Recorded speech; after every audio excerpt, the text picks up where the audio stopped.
up, and welcome back to Interpreting the Stars, where today I'm talking about a recent horror comedy created by Christopher Landon, and this one's called Freaky.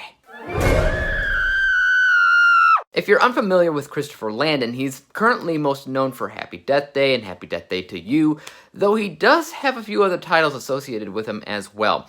The reason why Happy Death Day and Freaky are so recognizable right now is because they're both horror comedies ripping off of beloved family comedies in the past. Happy Death Day and its sequel were basically the horror version of Groundhog Day, while Freaky was basically Freaky Friday, or a much better way to put it is Freaky Friday the 13th. It makes the rest of the world sit back and wonder what he'll do next. Is he gonna, make Casper the evil ghost, Flubber, but with a murderous goo instead? What? There's so many directions that he could go if he wanted to continue the streak, but let's go ahead and dive into this film about a killer leaving a mangled mess in his wake, and let's get cracking. This review was brought to you by the word of the day, mangle.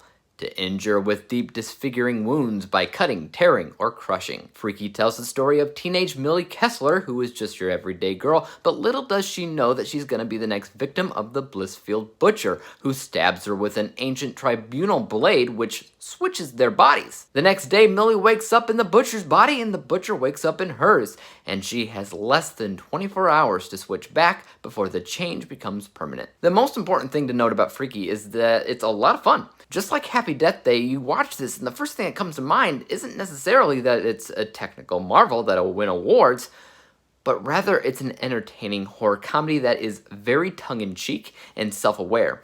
I think it'll work for a lot of people because Vince Vaughn is great as a towering, murderous character that turns into a teenage girl. He definitely chews these scenes up. Imagine Michael Myers or Jason Voorhees switching places with one of their young victims.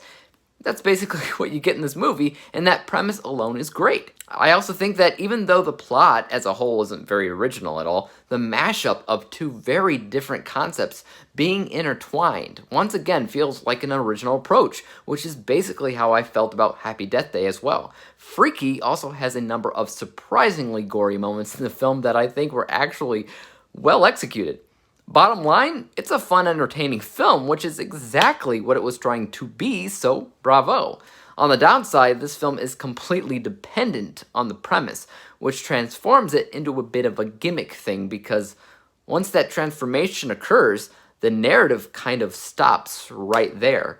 Yeah, they have to get to a point B by the end of the movie, but there aren't that many obstacles standing in their way. Usually a story would have these characters jumping through several hurdles to get to the end, but this movie kind of fills most of its runtime with random kills and running from the cops, which is fun, but you could also just skip to the end and not miss very many vital or key story elements, which means that it's somewhat weak. Past that, you have to ask yourself, why this killer even stabbed Millie in the shoulder with a tiny tribunal knife in the first place when every other kill in the movie was grand and gore-filled. And I'm not kidding. Every kill in the movie, every single one, you got body parts getting torn apart, ripped open, mangled, and Millie just gets stabbed in the shoulder by a tiny knife. It doesn't really match the killer's MO. It only happens so that the movie can happen, which is silly. But again, you're not watching the movie for the technical stuff. You don't expect it to be really smart or intelligent. There's no better way to put it than what you expect out of it, you 100% get. Let's go ahead and break down my final score for a second. From an unbiased technical level, I think the movie is fine, but a majority of what this film does isn't anything spectacular or stands out as great. This film mostly goes off the premise to bring in an audience, but it does have some good practical effects work here and there. So this score is actually 68%, which isn't horrible, but it's also nothing that shouts fantastic either. Otherwise, like I said, it's all about entertaining an audience, and that's what it does. It's fun. Vince Vaughn chews up his scenes and does his thing. There's a lot of shoutouts and references to classic horror films, and if you're a horror fan, you will love that. So this score is a bit higher at 78%.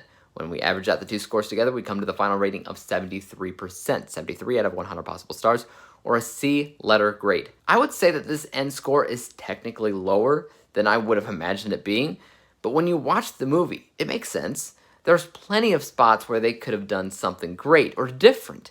They could have shocked audiences with certain choices, but this is a movie where you expect one thing and you get just that, making it somewhat predictable. Take that as you will, and tell me your thoughts on Freaky in the comment section down below. Did you like the mashup between Freaky Friday and Friday the 13th? Let me know, and as for YouTube, you guys know what to do. Hit that like, subscribe button, and bell to be notified when I come out with my next review. And until then, peace out. Dave examines movies we just watch for fun.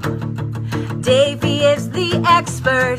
He is the #1 critic that I go to when I need a movie pick. Thanks for joining up with us. We think you're pretty